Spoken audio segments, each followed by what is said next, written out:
part of the journey for me is about permission.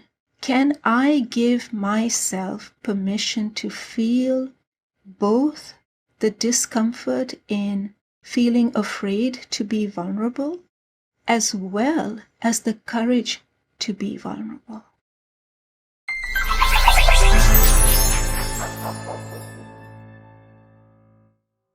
Hi, everyone, and welcome to DocWorking, the Whole Physician Podcast. I'm Jill Farmer, one of your co-hosts of the podcast, as well as the lead coach at DocWorking. And as always, this is brought to you by DocWorking Thrive. So go to docworking.com for more information on that today. I am really excited about today's conversation. We have Dr. Manizeh Mirza-Gruber, who is a licensed board-certified psychiatrist in private practice in Houston. She's a certified yoga teacher, a certified mind-body medicine skills facilitator, and as an individual, parent, and psychiatrist, Manizeh follows a holistic approach to life. She believes in connecting mind, body, heart, and spirit for healing. And we had the privilege of meeting in person not too long ago at a symposium on burnout, on physician burnout in New York City. And Manizeh, you and I had what I considered a very rich conversation about the topic of physicians and vulnerability and how challenging it can be for physicians to express vulnerability and what a roadblock that can be sometimes for processing challenging situations. So thank you so much for being with me here today so we can have a little bit more of a conversation that hopefully helps people understand where vulnerability can be meaningful in their life.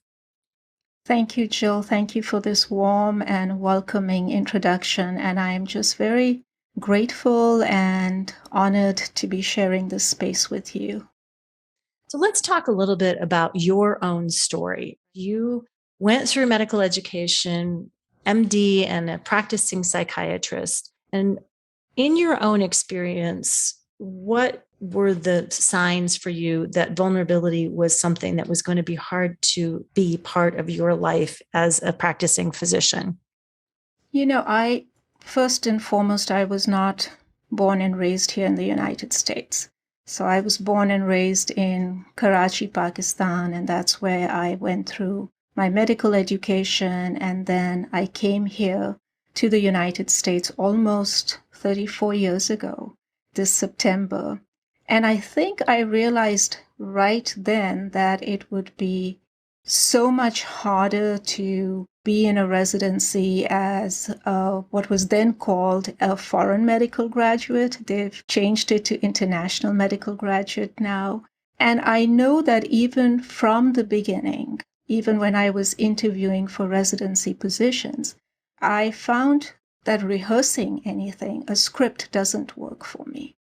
I resonate best with where I am in this present moment. And if that means putting me on the spot, if that means owning my truth, if that means really being with who I am, that's the person you're going to see. And that's who I want to bring to the table. I mean, with some limits, obviously. But even at that time, I realized is in order to best heal someone else, it's almost as if I have to show them more than just empathy. I have to show them compassion, which I have to understand really where they're coming from. And was one example that I will always remember. Houston flooded during Hurricane Harvey, and we flooded as well. And this was a few weeks after the flood. I was covering at a community mental health clinic. I was covering for another physician. And one of the patients came in and she was angry and she was upset. She wasn't seeing her doctor. Who is this person sitting in her place? She's not going to understand. And she came in and she was loud and she said, "You're not going to understand anything. What do you know about what it's like to be in a flood? And how can you understand where I'm coming from? And now I don't have my doctor." So I just allowed her to speak. And then I said, "Would it be all right if I came and sat next to you?" And she said, "Yes, you can come and sit next to me." "Would it be all right if I showed you a few photographs?" So I opened my phone and I showed her photographs of our home that had flooded. And she said, "Where are those from?"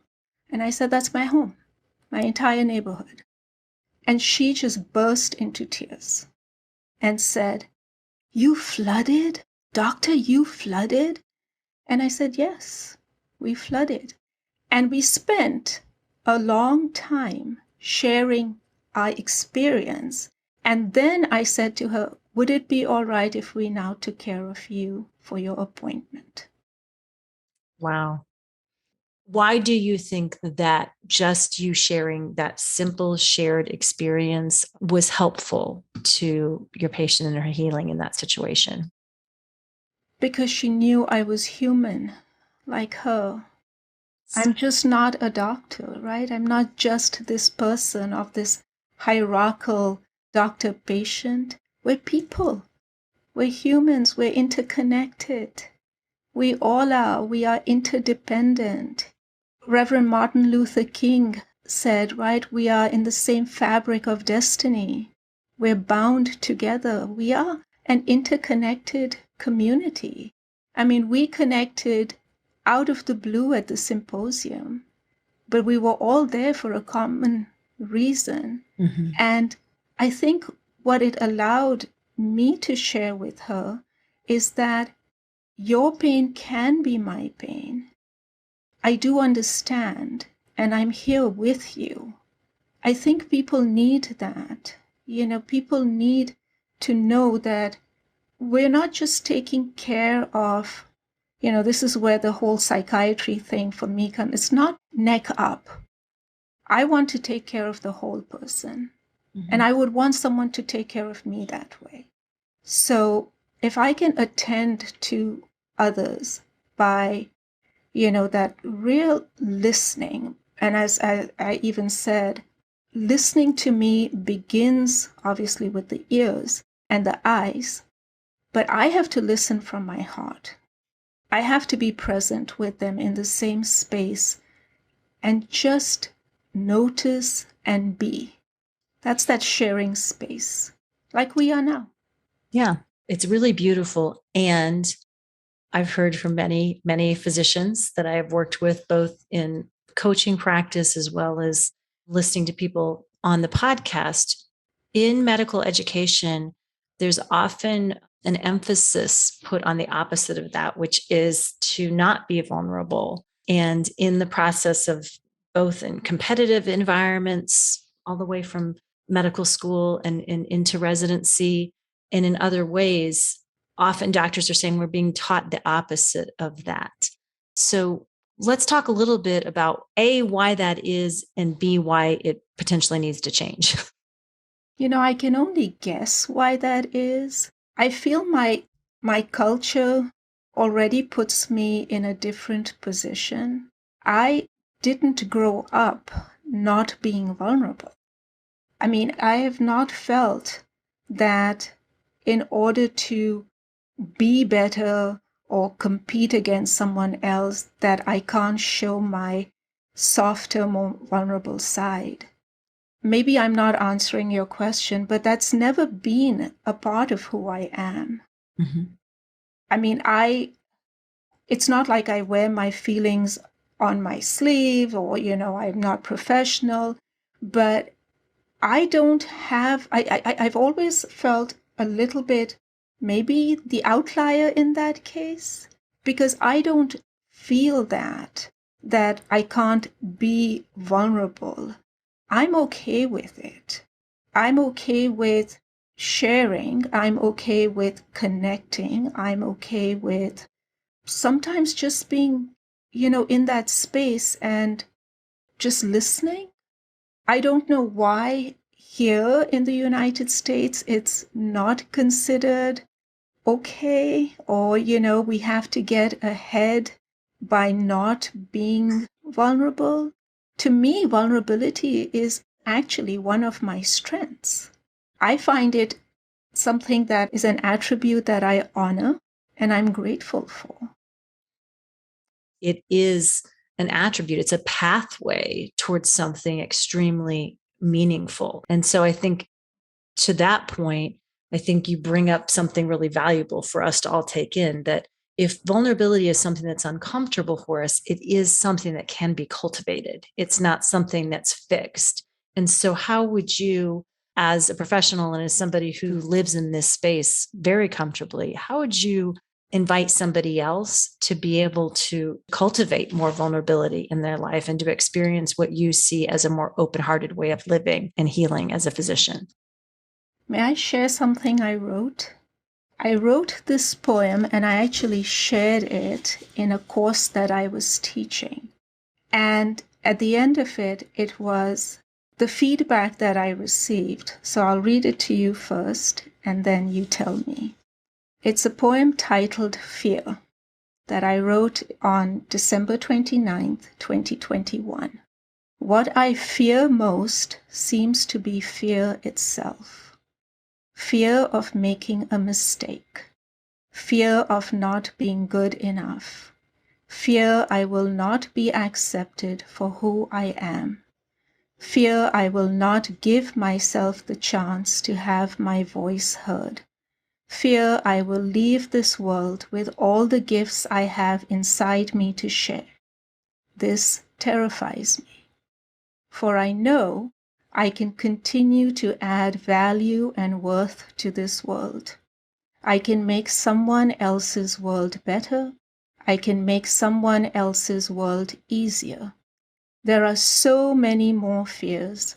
We all have them, don't we? So, as I walk into today, tomorrow, and the next day, I will say to my fears, you are my friend. It is all right if you never leave me. You can walk hand in hand beside me, for you are my friend, and I am not afraid. I wonder if that answers your question. It does. It's so beautiful. And I just want to say, your open-hearted way of communicating helps open my heart, right? So when people are wondering, well, what's the benefit of being more vulnerable, or isn't it going to be risky? There is, of course, some risk in opening our hearts to each other, that sometimes we hurt each other's feelings, or sometimes somebody doesn't receive it in that way. But then when you close off that, you also close off the benefit of the most beautiful way of being and communicating and connecting to each other in the human experience.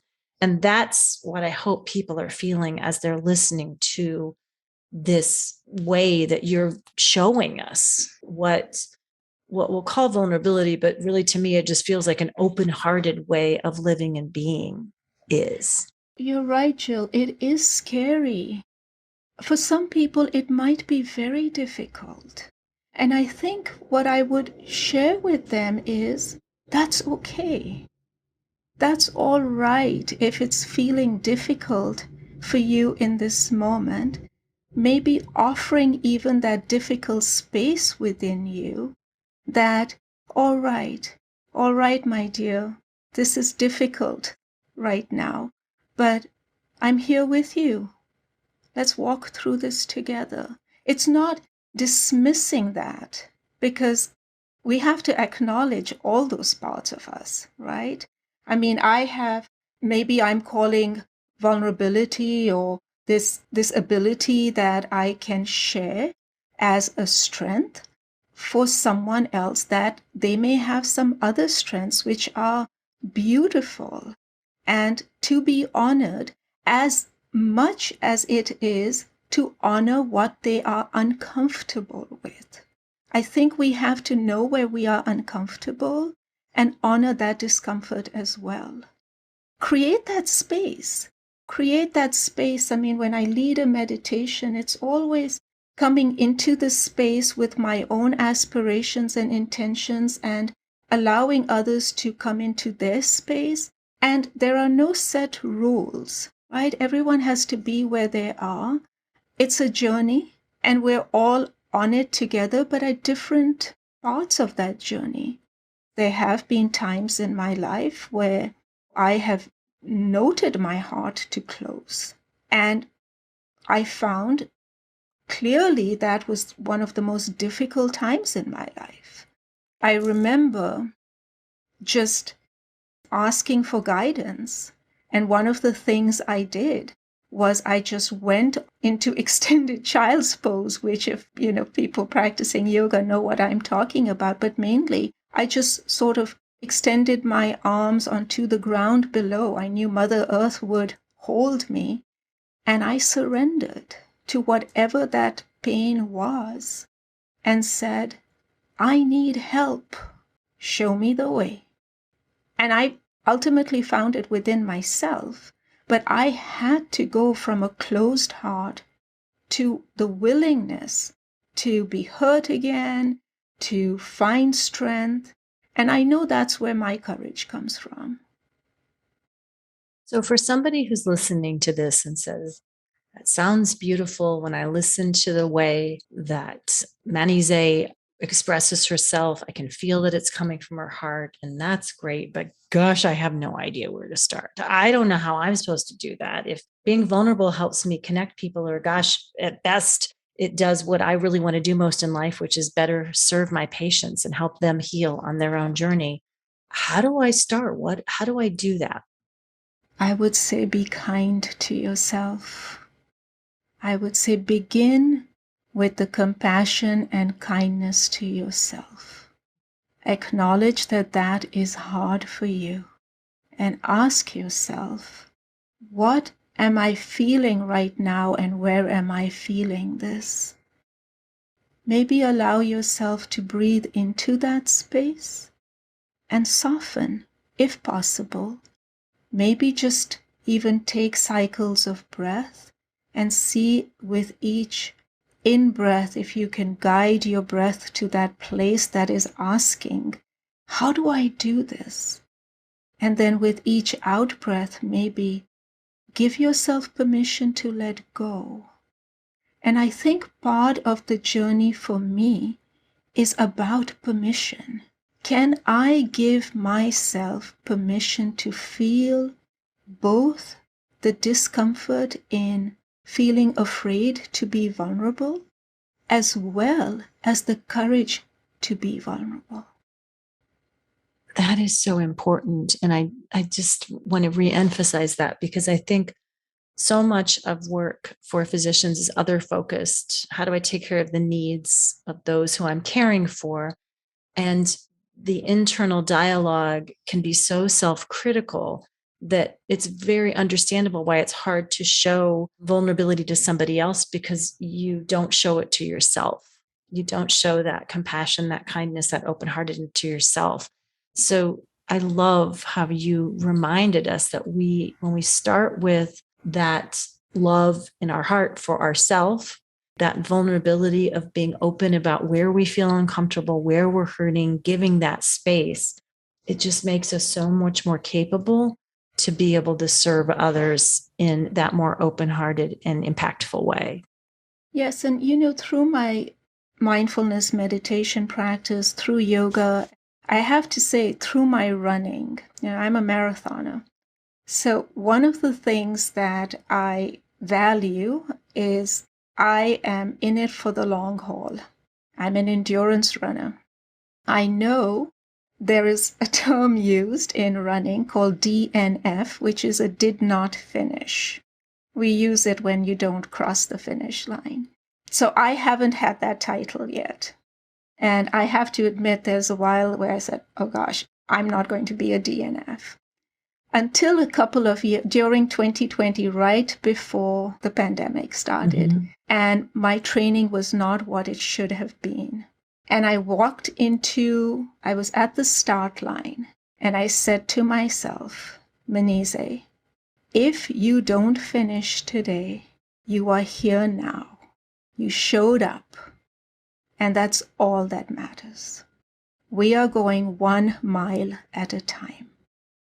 That's all that matters. I did finish. But one of the things I remind myself is that, I have all these things that I wear that remind myself that I can do it, but I've given myself permission now that if I did not finish, that's even okay, because it all belongs. Wow. You have really helped open my heart. This conversation was just lovely and healing and such an inspiration to me to think about communicating and listening from the heart. And for people who want to learn more about what you do, how can they reach you? I have a website, www.mindfulinpractice.com. It's also on Instagram at mindfulinpractice.com. Contact me through the website. They can sign up for a newsletter. They can join me on Mondays from 12 to 12:30 Central Time for what I call Mindful Mondays. It's a free 30-minute guided meditation. Just drop me a line, and there are workshops and there are many different things that I do, and I would love to share and, make a difference. And thank you for making such a difference in my life when we met. One of the things that I really would like to say is to all us physicians and people out there, be kind. Be kind to yourselves and be kind to others. And in the words of the poet Rumi, your acts of kindness are iridescent wings of divine love, which linger and continue to uplift others long after your sharing. So thank you for your kindness. Thank you for the invitation. Thank you for allowing me to share. And if even one person feels that they can connect and be kind to themselves, you've made me a happier person. Dr. Manizeh Mirza-Gruber, you are wonderful. It was just great to be with you today. Thanks for being here. And thank you to all of you who joined us for this conversation today. We appreciate you. Tell your friends, share it with them, and go to DocWorking.com today to find out more about how we can support you in your life and in your work to thrive. Until next time, I'm Jill Farmer on DocWorking, the Whole Physician Podcast.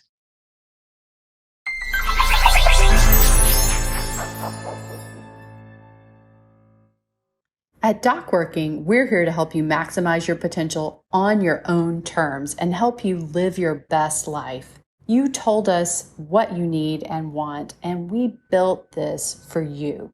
Whatever your journey is, you have options. You can choose to live the life you want to live. We see you. We get you. And now let's get you in the driver's seat of your own life so you can find purpose in your work and everything you do and every choice you make. Top executives, athletes, actors, all achieve greatness with the support of professional coaches. As a healthcare professional, you deserve ongoing coaching support toward achieving your career goals and living your best life as you define it on your own terms. We have created this specifically for you with CME credit at DocWorking.com.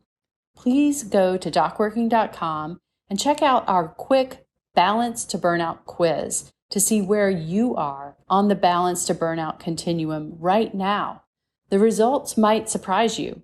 Taking this simple first step may change your life for the better. And until next time, thank you for listening to DocWorking, the Whole Physician Podcast.